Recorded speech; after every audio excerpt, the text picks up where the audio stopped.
Hello, everyone, and happy first week of the course, official first week of the course. I wanted to make this video to explain a little bit about your self-reflection and assessment that is due at the end of the course. I've had some people email me asking me specific questions, which I think everyone would benefit on knowing the answers to. So I'm just making this video and I will post it so that you can watch it at your leisure and hopefully it helps you better understand kind of the final task that you're going to be doing for this course. So if you go under content, there's a whole section for the self-assessment. Once again, this is worth 10% of your final mark, although this is a pass-fail course. That's kind of how it's weighted. So if you click on course, self-assessment, and reflection, as you can see, there's two links. There's the self-assessment and reflection module. And then there's the self-assessment checklist, which I'll get to in a second, obviously. So when you go on the landing page, uh, it talks a little bit about just an overview of the self-assessment and reflection. Very quickly, as you can see, 2 to 3 page reflective submission in the format of your choice. So it can be written, video, or audio. It's completely up to you. So that's the first component. The second component is a self-assessment checklist that you're essentially going to uh, rate. So there's, I believe, 1 to 5. Like you understand it versus not understanding it. And then I believe there's 5 to 6 questions at the very end. I think there's six, but once again, we'll go over that. It is right here. And then Western has put together this very informative, I'm going to move this up here, and visual kind of module pacing guide for you, just so you know what you have to complete for each module. So essentially, you're not doing anything written for submission, I should say, until the very end. You obviously can compile notes and keep track of modules that you found inspiring or something that you're learning that you really want to take back to your individual classroom, but nothing needs to be formally submitted until module 4. As you can see, module 1, 2, and 3 are all reflect and then some review and reflect. So this is just this at a glance. If you want more detail, you're going to click on self-assessment and reflection module here. So each module, you're doing a specific task, um, essentially going over the information provided to you and seeing it and asking yourself, how can this help me or assist me in my classroom, and how can I use this moving forward? Is anything jumping out at me that really interests me or I want to learn more about?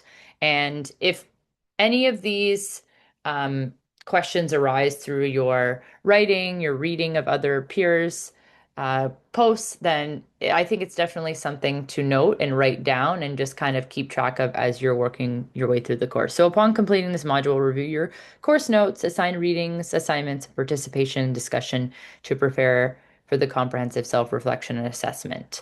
Um, the questions for your self-assessment and reflection are right here. So I personally think that writing these down and having them as a baseline for when you're kind of going through the course is really important to help you kind of see big picture. So how does new learning impact your practice?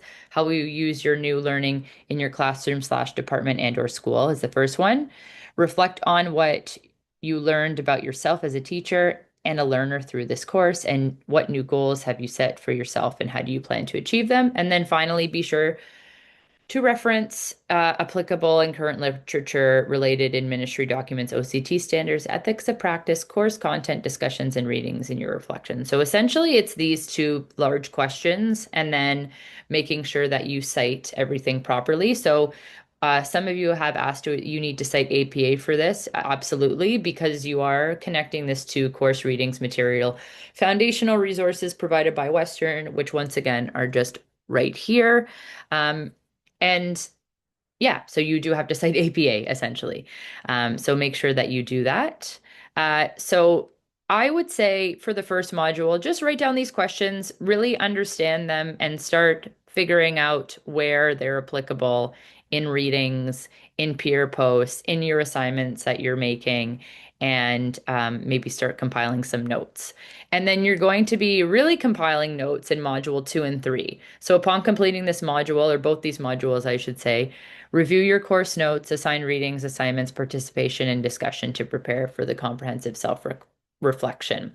So I would really kind of narrow down what you're going to talk about in module 2 and 3, especially by the end of module 3, because you are going to be answering those questions however you'd like based on, oral, um, written, oral, or video kind of thing, recording.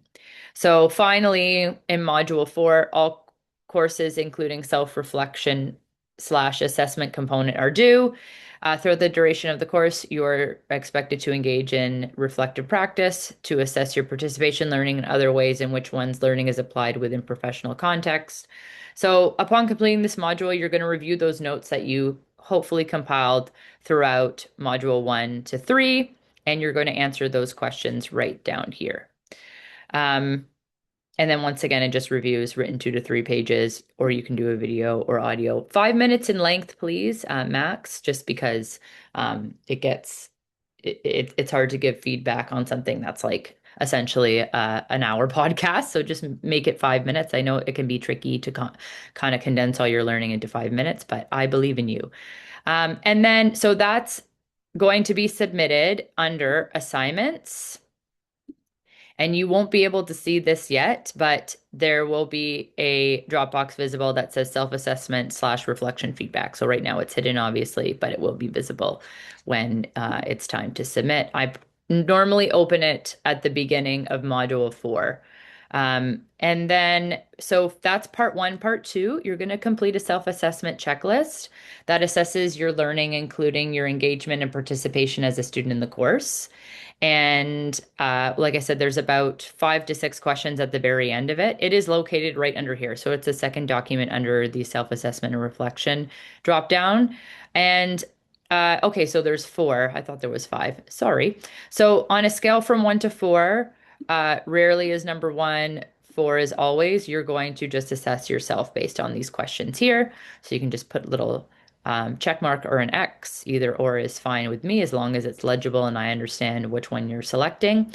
And then at the very end here, you're going to answer these reflective questions. So what is your greatest strength while working both independently as a student within the course?